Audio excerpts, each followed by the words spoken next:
लहरीदार चूनर माथे पे डाल के बोला बन जाओ बोली घूंघट निकाल के बोला बन जाओ बोली घूंघट निकाल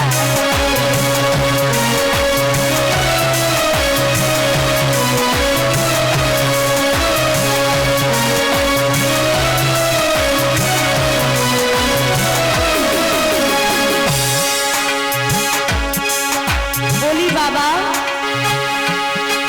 ए सर्प धरोगे कहाँ धरोगे ये बिच्छू और माला अरे चन्ना का उजियारा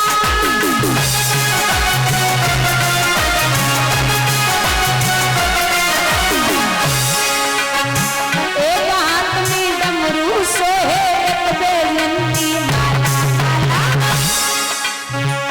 इनको रखूंगा कोई झोले में डाल के बोला बन जाओ बोली घूंघट मैया बोली मान लिया आप सब छुपा सकते हैं लेकिन एक चीज नहीं छुपा पाएंगे क्या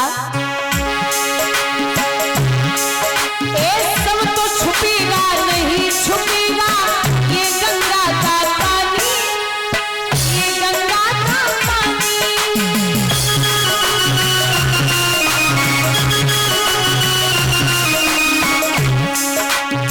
मर्दानी आवाज बुलंदी कैसे करो जनानी पकड़े जाओगे कहीं मर्दानी चाल पे बोला बन जाओ बोली घूंघट निकाल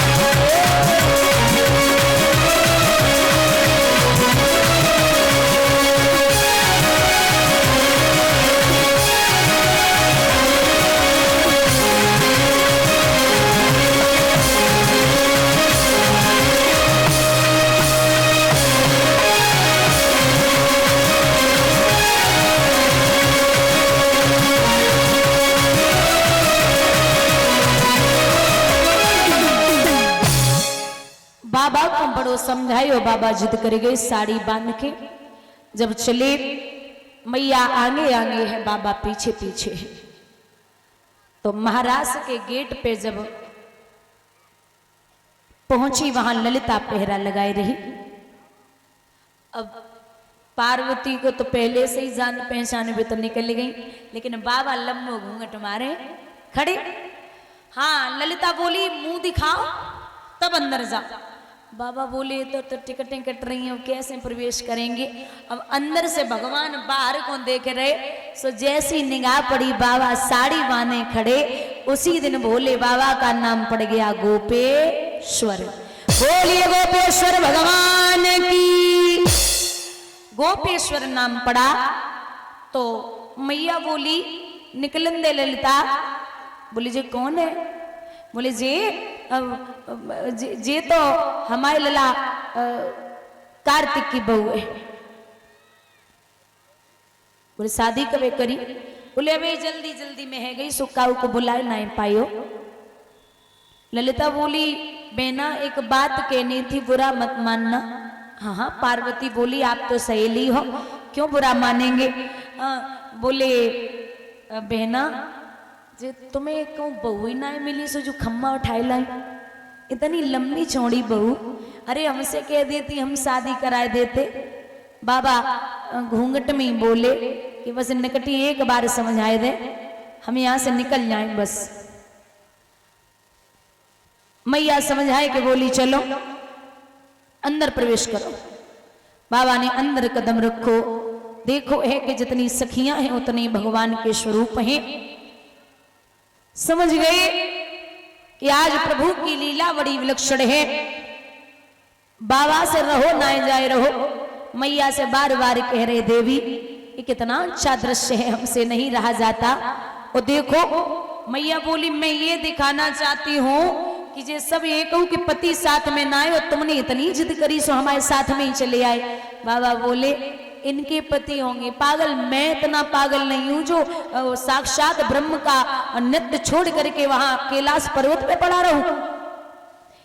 तो एक सखी बोली बाबा तुम्हें शायद पता नहीं है कि मैं जब आई थी तो भगवान ने कहा था कि तुम सब पतिव्रता कैसी हो, मैंने सबको समझा दिया और भगवान को भी कहा कि मैं सच में ही पतिव्रता हूं, मुझे ऐसा नहीं है कि ब्रह्म को छोड़ के वो मिट्टी में अपना वास कर सके, मैं नहीं रह पाऊंगी।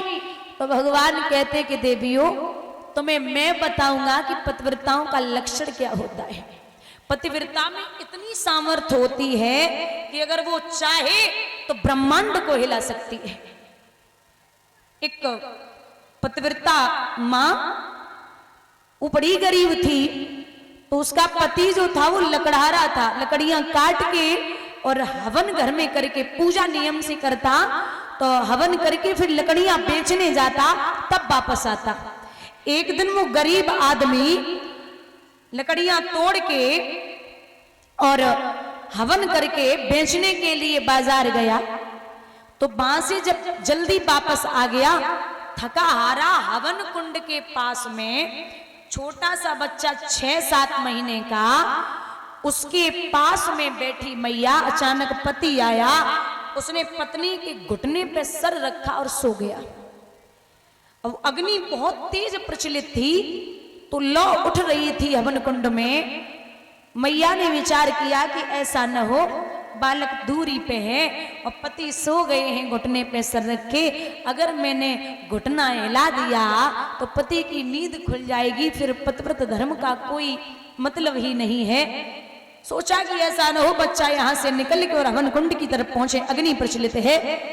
सोच ही रही थी तब तक महाराज कृपा ऐसी कि वो बच्चा खेलते खेलते घुटनों के बल वो हवन कुंड की तरफ पहुंचा, और वो पहुंचा तो छोड़ो हवन कुंड में मुंह के बल गिर पड़ा। मैया ने नेत्र बंद किए और अग्निदेव भगवान को प्रणाम करके बोली कि हे प्रभु आपके सामने कभी कोई नहीं बच पाया, मैं अगर सच्ची पतिव्रता हूं, अगर मैंने पतिव्रत धर्म को सच्चे से निभाया हो तो आज मेरे बेटे को आप सच में बचा लेंगे। 2 घंटे बाद जब पति के नेत्र खुले, झपट के वो मैया भागी। महाराज हवन कुंड में देखा तो ऐसा दृश्य है, साक्षात ब्रह्म अग्निदेव भगवान उस बेटे को गोद में लेकर के खिला रहे। मैया ने झपट के छाती से लगाए लियो। अब भगवान बोले कि हे देवियों मैं आपको ये समझा रहा हूं कि जो अग्निदेव से लड़कर के भी अपने बालक को बचा ले उसे हम पतिव्रता कह सकते, उससे बड़ा कोई नहीं, आंख से कोई नहीं बच सकता। जो अग्नि से भी लड़ जाए उसे हम सच्ची पतिव्रता कहते। गोपियां बोली कृष्ण अगर आपका ज्ञान हो गया हो ना आप महाराज कर लीजिए, लेकिन बाबा को चैन ना पड़ो। बाबा ने साड़ी उतार के रखी, डमरू हाथ में लियो और हाथ में डमरू लेके महाराज बजाना प्रारंभ किया। काफी देर हो गई, बजाते बजाते इधर सखियों को अंदर से घमंड है कि ब्रह्म को हमने अपनी चाल में अपने बंधन में रखा है।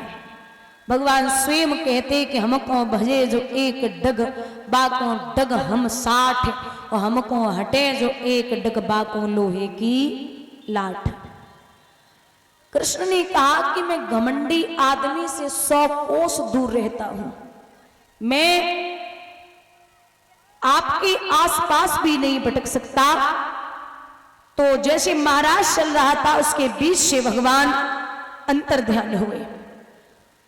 अब गोपियों को लग रहा था कि कृष्ण मेरे वंदन में है, लेकिन भगवान जैसे ही अंतर ध्यान हुए, जैसे कि मणिधारी सर्प की मणि खो जाए और वो मणि की लालसा में व्याकुल होने लगता है, उसी प्रकार से सखियां भगवान के विरह में पागल होने लगी। अंत में सखियों का भगवान ने घमंड दूर किया। अघमंड दूर करने के बाद पूर्ण महाराज करके मेरे रास बिहारी कृष्ण वहां से अंतर ध्यान होते हैं। बोले रास बिहारी भगवान की। यों ही कृष्ण की लीलाएं बढ़ी। श्री सुखदेव भगवान बोले, हे राजन परीक्षित, प्रसंग उठता है कि भगवान ने अपने मामा कंस का वध कैसे किया।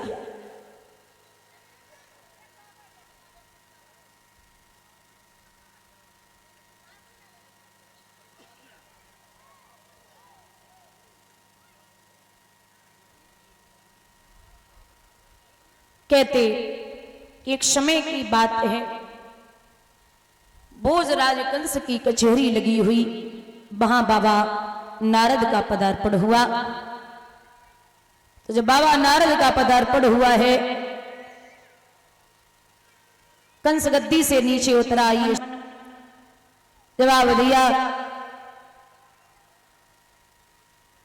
कि ओरे राजा, उन कृष्ण और बलराम का कुछ हुआ? बोले महाराज कुछ भी नहीं हुआ। क्या करे? बोले कि अंतिम उपाय है। उपाय क्या है? अनुष्ठान रचाए ले भोजराज पे,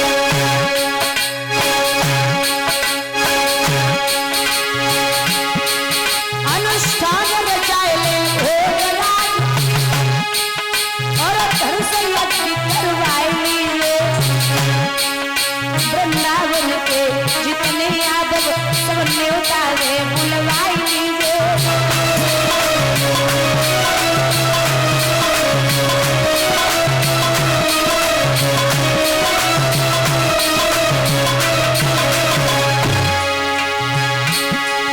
जब आ जाए दोनों बालक तो उनसे मेह लगाए लीजिए। ओ लोहा करके ओ राजा उन दोनों को मरवाए लीजिए।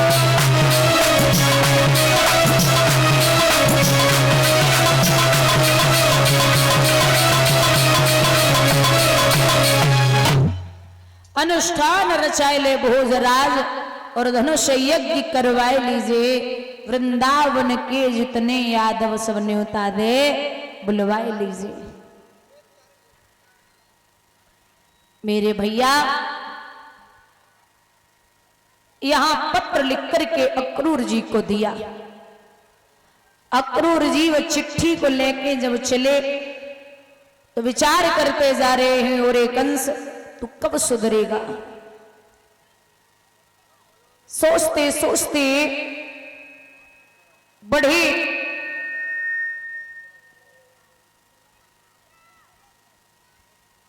बढ़ते जा रहे, बढ़ते जा रहे।